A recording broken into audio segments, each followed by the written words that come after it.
Okay, so this is part one of Oma's video of her story. And today we're going to be talking about her first memories up until right before World War II started. So what was your first memory? Well, we moved.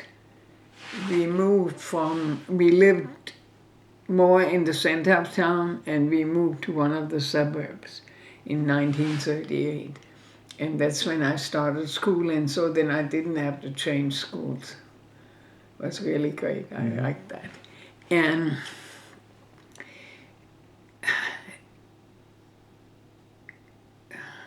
let me see, it was a lot of apartment blocks and a lot of kids and playgrounds and really nice. I mean, ideal for children. Made friends really fast, and it was really fun. And so then my mother took me to school, and I was all dressed up. And she was waiting for them to call my name. Well, first they had a whole class of boys. Of course, I didn't get called. Then they had a whole class of girls, and she was really figuring, okay, now. And then they had a mixed class, boys and girls, and I got called. Oh, she was so disappointed. But I had a really good time, made friends right away. And then that's when the war started, in 1939. And my dad, in 1938, he and his brother Carl and one of their friends had gone to see Austria, because that's when Austria became part of Germany. And so it was a real nice tour, and they had a great time. And so he wanted to do that with us, with the kids, my mother, and then this aunt that he always took along. And so we went all the way to the Alps. And then we were going to drive into Italy, but because it was so close to the wall, they wouldn't let us across. So we had to turn around and go back But we had a really good time otherwise. It was nice country and good food, and they had one of those fountains, and I was supposed to watch Hans-Jürgen, who was 7 years younger than I am. And I looked around, and all of a sudden, he fell in that fountain. And it was a car came by, and they stopped, and the guy got out, pulled him out. And that's when my mother came. Needless to say, I got a lecture. I didn't really watch my brother like I should have. He could have drowned because of me, And so then when we came back, that's when Germany declared war against Poland. And that wasn't really anything big deal, nothing happened. But then they expanded, and they went into Belgium and France, and then they were occupied, and the people didn't like that, but then they were, and they had hoped that from that, because it was on the ocean, on the North Sea, and then they had hoped that they would be able to, with boats, get into England. And that somehow England found out about it, and then it never went, and then a couple of years later, America came in, and then it was over. So how old were you when the war started? 10. 10? Okay, so... No, I was 11. We went to Austria we came back, I was 11, 1939, in September 1st. So you were in the Hitler Youth a year before the war started? I had just joined it, yeah. So tell me about the Hitler Youth. Well, Hitler Youth was like, how should I say, they had a leader, they had local groups like Sachsenhausen, had one group, and they had one leader. She was older. She was really old. She was 24. And then we had probably 3 different groups because there was that many kids. And only if there was something really important, all of us got together. The rest of the time we met with our group leader. And we sang songs, and we heard how wonderful Hitler was, and we did. We went on that was a really fun thing. We went on a bicycle trip, and just to be sure it was safe, the boys had the same kind of group, but normally we didn't intermingle with them. But that time we went and they went with us. To keep the girls safe. We had such a good time. Yeah, we went all the way past Darmstadt and on the bicycle, and had a really good time. And then it wasn't anything exciting. We didn't really feel about the war. A little bit a year or so later, when France got into it, then there was more. And then all of a sudden, first the British Air Force bombed, but they only bombed the North Coast, North Sea, where the coast was. They couldn't fly at night, and they could not fly. They didn't have the power and the thing. And all of a sudden, the Americans got into it. Oh man.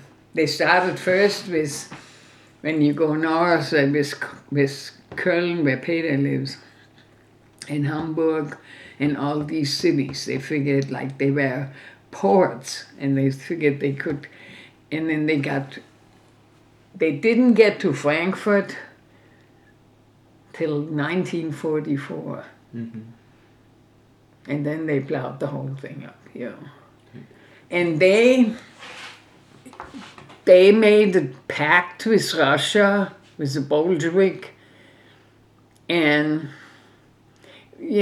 England wasn't really big deal. I mean, if the Americans would never come, they would never have made it.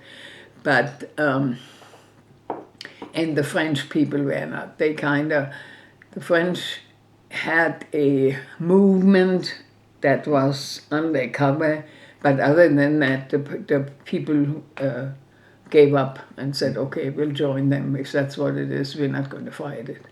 They're not fighters. So was every kid in the Hitler Youth, or was it just... You had to be. You had to be? You had to be. That was... You had no choice. As soon as you turned 10 on your birthday, the papers came. And then you filled them out, and...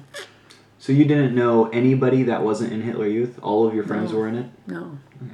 So did you like it? Like, was it like just hanging out with your friends? Yeah, it was. We did. We put, we kind of met, and then we did hikes, and we somehow got curtailed when the air raids started to be worse, But when the air raids started, then we had to report to, they had a little, like they usually took a big school because they had a big maybe auditorium or something where people could sleep, and so we had to report, and then we got assigned.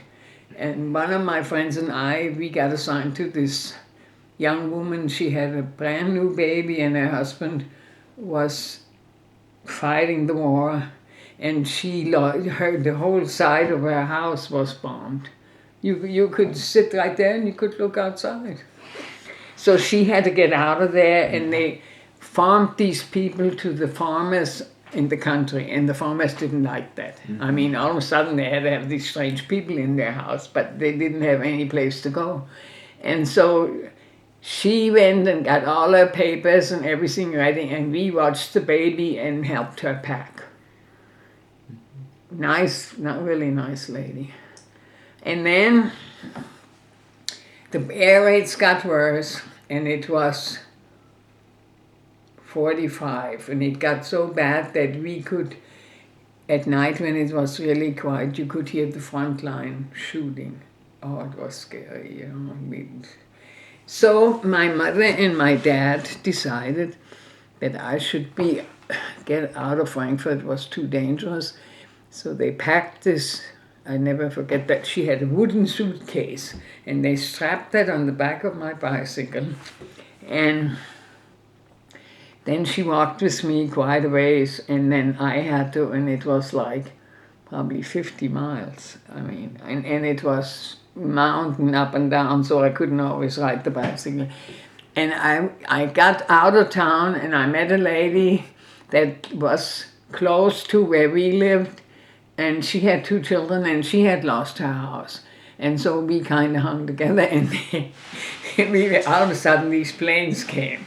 And they were so close you could see the pilot. And she said, "Drop that bicycle, they're going to shoot us."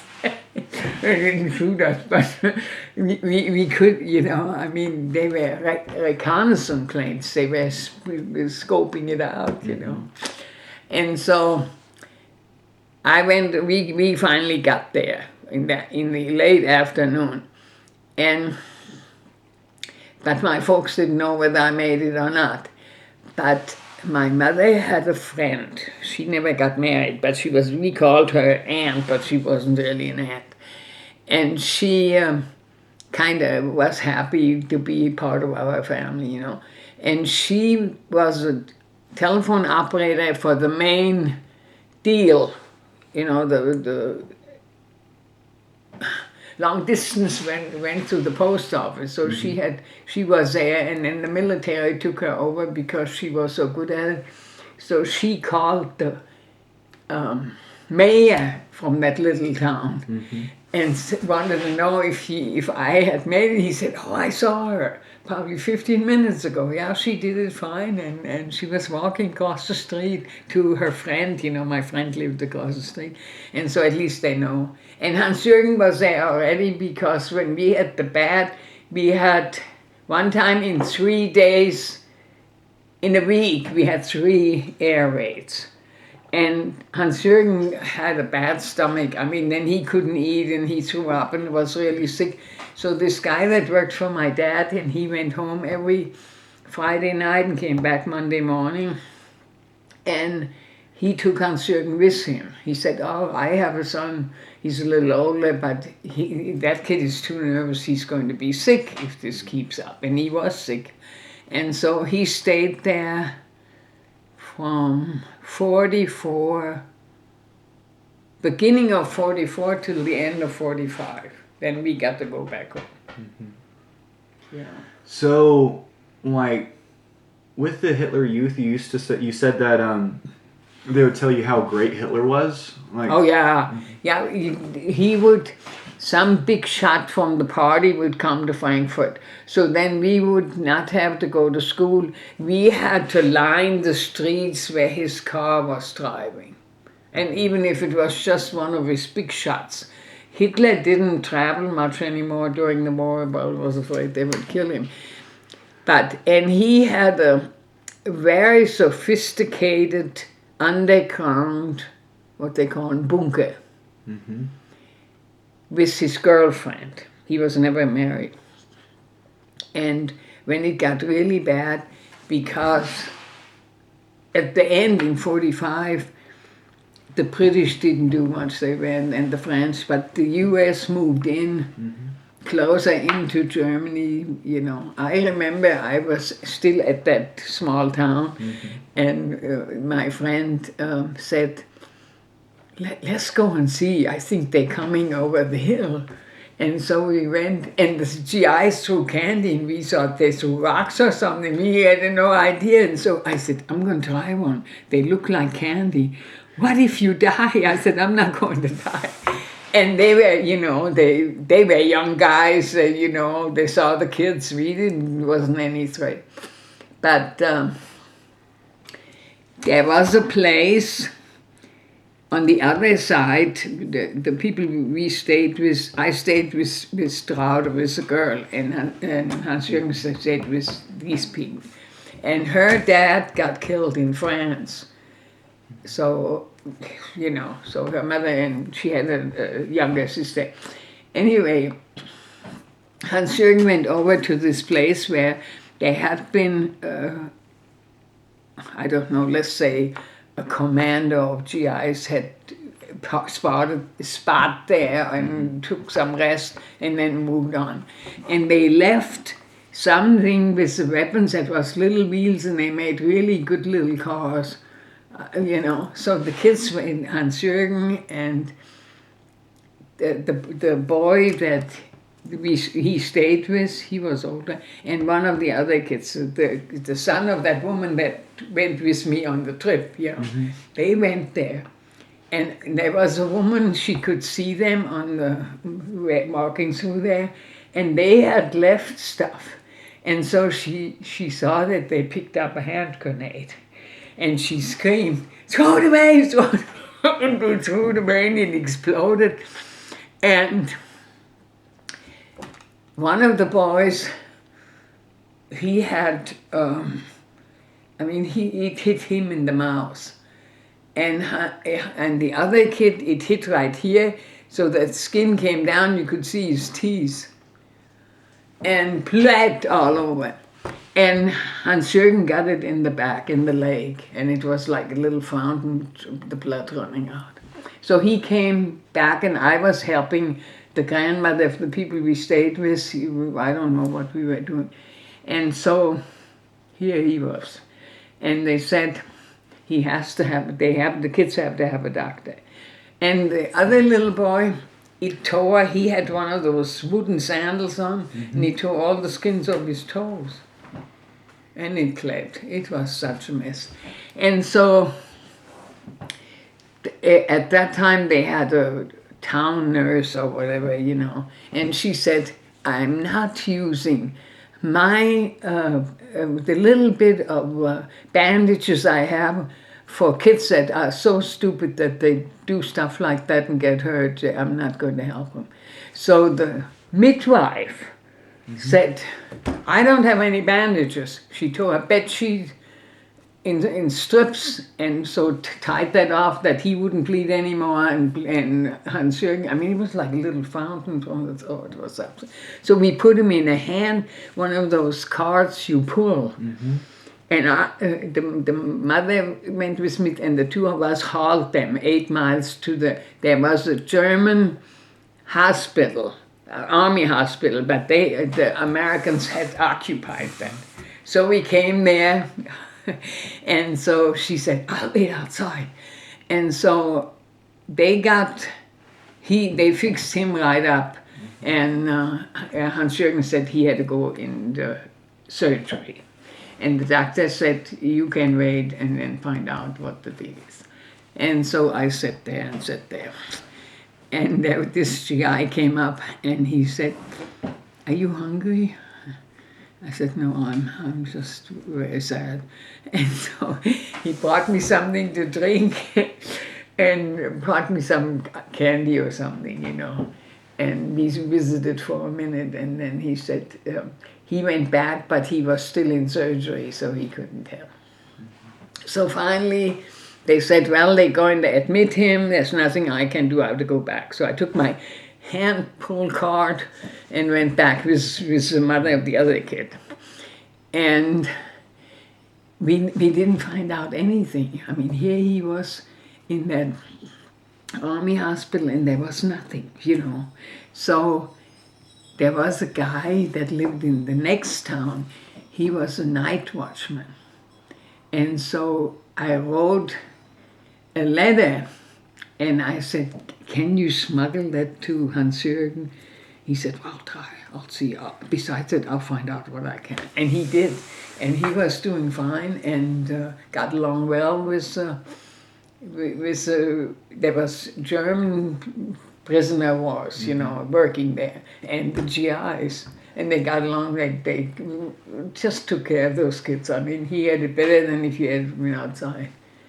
but there was no way I could let my mother know. Yeah. You know, there was no mail, no phone, no nothing. That's crazy. Ah. So, what was Hitler's Germany like before the war? He was building. He invented he made the Volkswagen possible for the working class, so people had cars. And then they built row houses. They weren't very big, but the laborer got a house. And then he made, they could go on a trip with their wife, vacation, like to Norway or all over. And it was not expensive. So everything was fine. Everybody thought it was really somehow, and some people still figured we would win the law till Frankfurt and all these other cities were destroyed. So, was there 45. Was there unemployment in Hitler's Germany before the war? Huh? Was there unemployment in Hitler's Germany? No, he got rid of all that. Oh yeah, and then he had those big, like I told you, those big posters. Hitler usually held a little kid. For this we thank our Führer. And people really were, they never had it that good. So everybody had a job, everybody had a car, a place to live. He was planning for the war, so of course he had a lot of jobs. Yeah, it was good. The economy was good, and the people had a little house that they never had before, and they could buy a car for 900 marks, which was really cheap, and they could go. There was one cruise ship, and they would go all the way to almost into Norway, because we occupied Norway, so they could go there. See? No, that wasn't the bad till the air raids really came. That then people lost it, because you don't get any sleep, and your store or your house is destroyed, and you have to live with somebody you don't really want to live, and then the good moods were not there anymore. Well, let's keep talking about the good part for a little bit. What about utilities and healthcare and stuff like that? Well,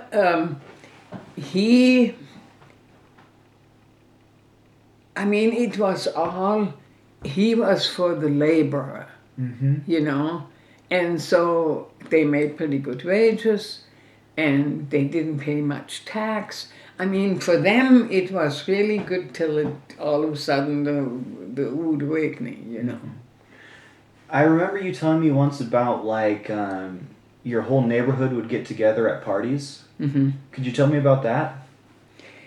When we lived up north in Frankfurt, when we came back, it was a building, it was a huge building. It was apartments this way, and then it went kind of out of here, and then this way, and so we had playgrounds there, and the apartments were nice, and my dad wanted more space, and he wanted the office. The office was downtown, and that was always, he had to go to the shop and the office and then go back home. And he wanted it all, and so there was, something came up, the guy rented his shop out, and he said, oh, I have an apartment too, and so we moved to where we lived at the rest. I never lived with the people now where they live now. But my dad and I could not talk about it, because he said I was opinionated because of it. Well, to me it all looked good, and we had, he involved the Hitler Youth, like if some big guy came to town, then we had to wear the uniform and line the sides of the streets when he went. So with his car, Heil Hitler. But when I was in the 4th grade, up till then, we had a really nice guy, young teacher. First we had a lady teacher in the 1st grade. Then we had 2nd and 3rd grade, had a really nice guy. Well, he was really good, but we said, he would say, Good Morgen, and then we would say, Guten Morgen, Herr, whatever his name was, right? And the 4th grade, we got one, and we had one guy, and it was a mixed class. I was still in the mixed class, half boys, half girls. And this one guy, he always could make a joke out of everything. And he said, you just wait and see. He's getting up in front of the class and he says, Heil Hitler is scheiße braun. Well, scheiße, he kind of pulled it together, and then we just roared. And he got really mad. Oh, he got really mad. But we had to say, Guten Morgen, Herr Braun. No, Heil Hitler, Herr Braun. We couldn't get to say good morning anymore. But we had, like, at certain special days, something was before the war. They did something unusual and celebrated it, and then we got a day off from school, and, it was... When you're young, you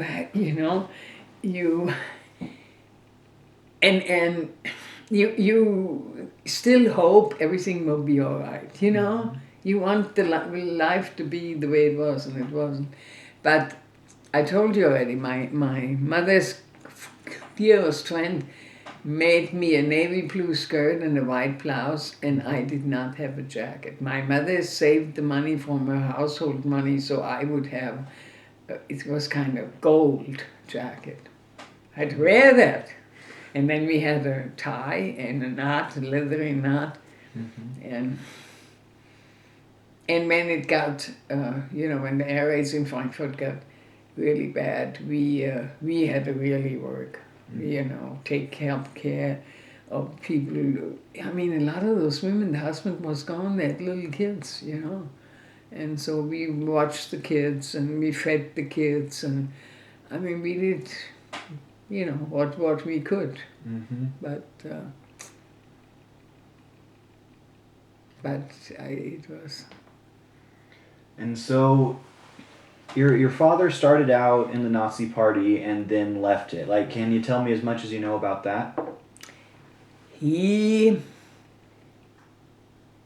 My dad was very intelligent, and he figured it out that they are dreamers.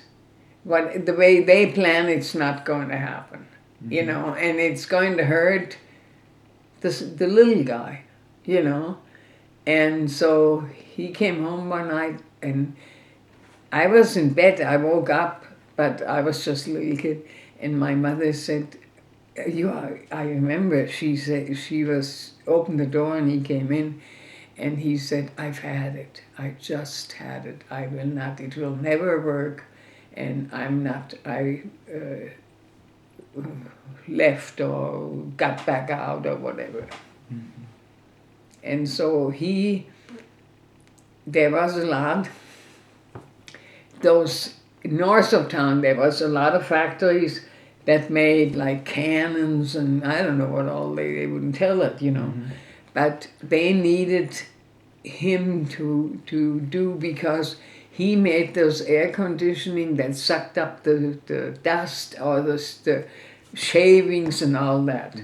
And he wasn't supposed to, because he was not a Nazi party, right? So, but they didn't have anybody else that was that good, and so they used him anyway. But when and then after the war, he had an original copy from when he was a member of that party of Mein Kampf, endorsed by Hitler. I mean, that was really money worth, right? Well, there was something going on in the neighborhood, and the CIA or whatever, some police for the armies came to investigate, and this guy came to our house and wanted to know, and he spoke German really well. He was of German descent, so he spoke German really well. So my dad and he talked, and my dad said, I have to show you something, but I haven't showed him the book. And the guy said, I have to confiscate that, you can't have that, and took it and left. And so, oh, my dad was mad. So he found out that they have I don't know what they call it. I mean, he's like a judge in the army. Mm-hmm. And so, and I had English, so I had to translate.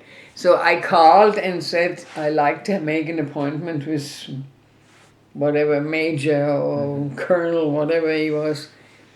And she said, what is it? And I told her the story, and he said, okay, you can come at such and such time with your father, but come along so you can translate.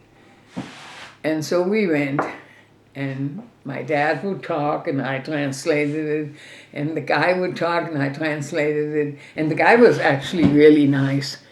And it took 6 months. And one day the MP came to our house. My mother thought, what did he do now? And brought the book back. Nice. And they had shipped him to the States in the meantime, and they still got the book. I don't know, Peter probably has it. It was still there when I was there. Yeah, it's probably worth a lot of money. Oh, yeah. Yeah, I mean, it was the original with Hitler signed. But my dad wanted to keep it for himself. My dad had quite an extensive library. He read a lot, you know. And so that was his pride and joy, you know. So nobody got to look at it anymore. It was under lock and key. So you said that you two would argue because you're opinionated, and so like you believed in like the propaganda, for lack of a better word. Well, I really thought they were all wonderful, you know. I mean, one time I was late coming home, and my dad said, "You deserve a spanking," and I said, "Well, just a minute, let me take the uniform off because you know I don't want this."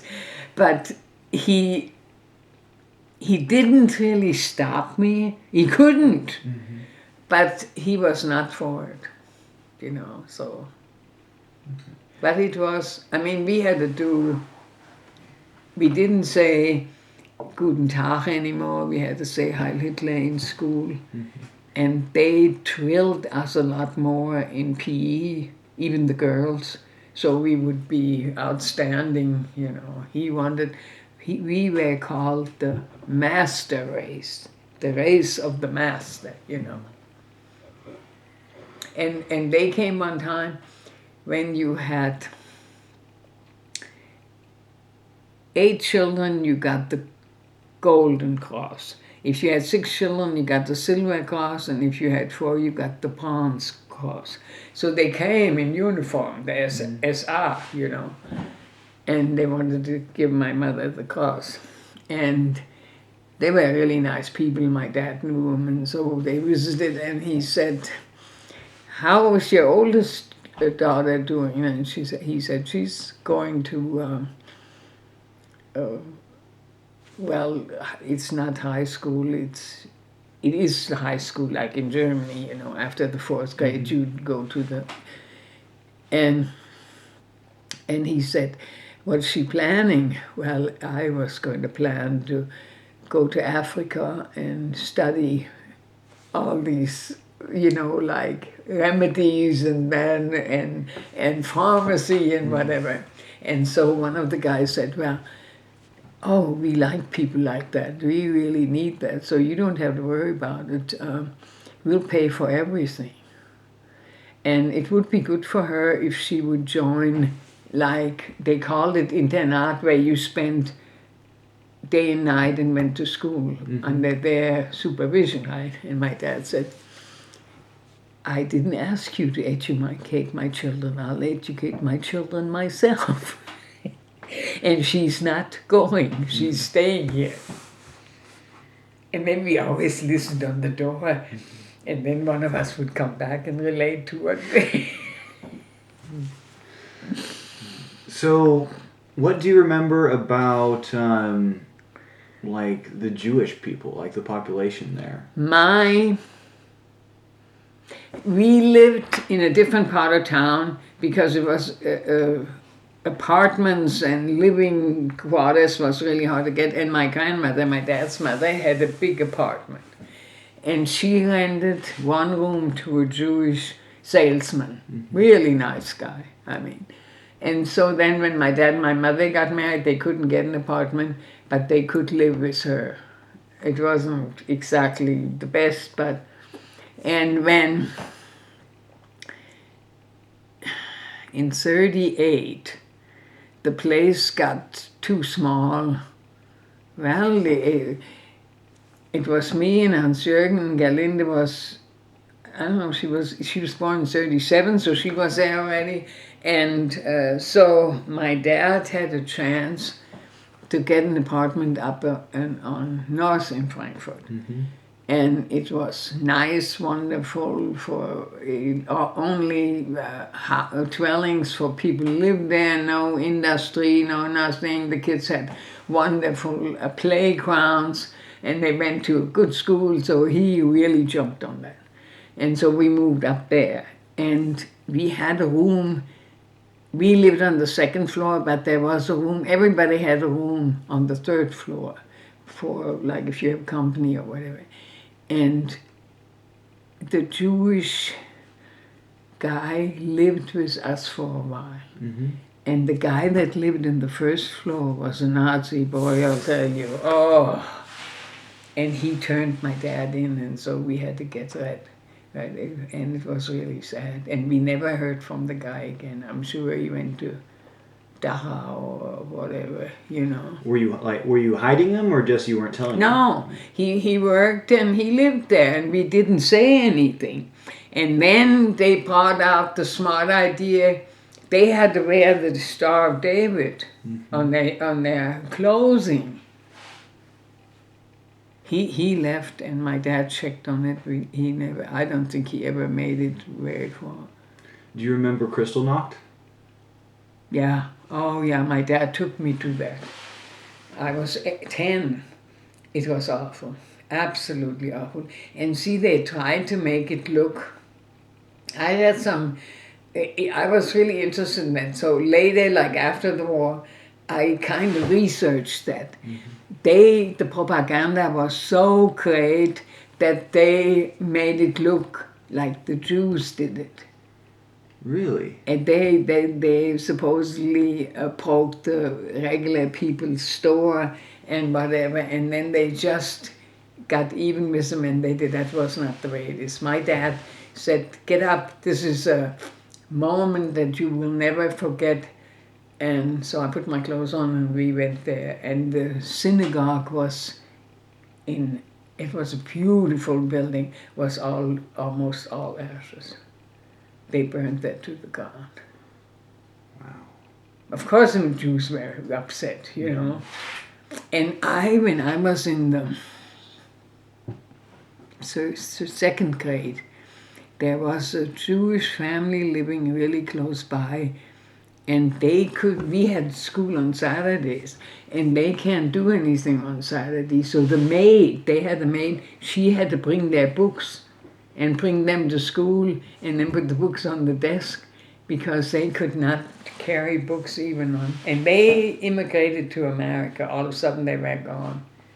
A lot of people left. So if they had a relative or something, they left, you know. Yeah, it was bad. It was bad. I mean, thinking back now, when you're a kid, you know, you feel bad, but you don't really feel bad. You know, your folks take care of it, and so why should you worry about it? You know, you have friends, and you can, you know. But one time, it was really bad. We had like 3 air raids in 1 week in Frankfurt. So the people was really upset, you know. So they had these big things, you know, where they transport the food. And so they brought one of those, well, I don't know how many they brought, with hot red wine with cinnamon. And they gave the people a glass to get them to feel better. Well, the Hitler Youth, the boys, we didn't have to carry those big things. They put them at the school in the basement. And they said, oh, wait till we go. And they had found some bottles down there, and they siphoned some whatever from those. It was, you know, whenever it got almost to the end, they moved the thing. And there was a spot, a big place. And there was a Catholic church here, and there was benches all around here, and wonderful greenery, and people went there. So we sat there and drank that stuff. And we got tipsy. And I came home, and I laughed a lot. My mother said, boy, you really should be quiet. Your dad's going to get all upset. What did you do? So I told her, and she said, well, that's all right, but don't. And I, of course, said, you know. So he said, I can't believe this. Is this what they do to you? Now they can. And how old were you? Well, it was, the air raid started in 41. So I was... 14, 13, 14? Wasn't even 40, yeah. And we had to wear the uniform, see? But we got... Oh, and the next day, I tell you, I thought I'm never ever going to do this again. Oh, I said, are you feel? Oh yeah, they all felt bad. Yeah, when you put sugar in alcohol, it's even worse, you know. And so it was. My mother said, just don't make all this noise, just go to bed. I said, I won't tell you about it. You can talk tomorrow. You're not talking now. Your father will get up, and then what? That's all I needed, you know. So, and then they shipped in 43. The guy that worked for my dad went home. He was more important as a laborer to work for my dad for the war industry than he was as a soldier out there and whatever. So they released him, and he had to work. But he went home every weekend. And we had a really bad air raid, and he told my mother, don't you have enough yet? That poor boy is just, look at him. He almost, I mean, he was like hysteric, you know. And I'm taking him home. And the farmers had a little more food than we had with the ration cards. So he took him home, and they came back on Monday, and he said, no, he's sleeping so good, and he's just a totally different kid. Let's leave him there for a little longer. And he was there a year and a half. And before the war was over, my mother thought it would be a good idea if I would join them. So he would have somebody from the family, plus I would be out of the way. Nothing could happen to me, you know. So how quickly did it go from good to bad? Then we didn't have anything. You know, it was bad. And people, like Martha always brags about, they would trade whatever, like silver or linen or whatever they had for food. People didn't have any food. If you lived on those ration cards, you could starve to death, you know. And so not till 1946 or 7, I'm not sure, we had a currency reform, and everybody started with like 40 marks. And so And some women, you got 40 marks for every member of the family. See? And some of the women, all of a sudden there was everything in the stores. I don't know how there was nothing there before, and overnight it was there. And so they bought shoes and stuff like that, and then they didn't have any money to buy food. Had to last for 10 days. So, tell me what the air raids were like. The air raids were, we had, my dad put big beams in the, and the people in the house went there because there was 3 stories and there were 3 different families. And that woman that I told you that prayed so hard, they came. And my dad put bunk beds in there, and lots of times my mother always said, now you wear everything and wear your best clothes in case you get stranded and you have something. I didn't. I put something over the pajamas and went downstairs and went into the bunk bed and slept. And I mean, if something would ever happen there, I would have been up for whatever. And so it got, the last ones were in 45, right at the beginning of the year. And then the army moved in. And we were designated for the Americans, And so that's when my mother decided I should join my brother up there with a bicycle, It was a reconnaissance party. I'll never forget that. And that woman said, don't talk, he can see your mouth move. Oh, it was something else, I tell you. But I got there, and so I stayed there from March till August. And it was really good. My mother got to keep my ration card, so she had extra food, and the farmers, one more didn't make any difference. Yeah. So, how often would the air raids happen? We had 3 first before the Americans got in, England would bomb the ones in the north, Hamburg, Bremen, all those, right? All the way up to where paydays, And then once the American comes in, they had these lot bigger planes.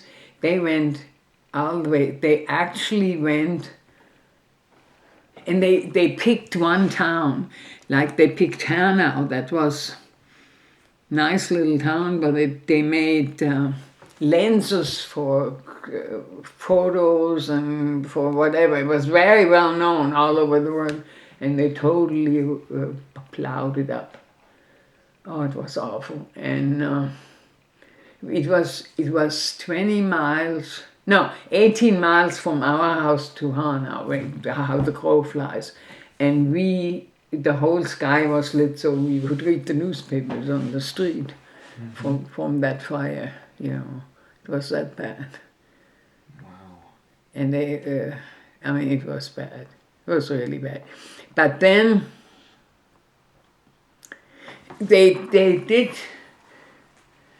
really hit Frankfurt bad 3 times. And then they did everything they could, it was bad. Rubble all over, and the schools were closed, and then we had a share school with some others, so they had morning school and we had afternoon school, and it was on the other side of Frankfurt. It was, but you kind of existed, waiting for what's going to happen next.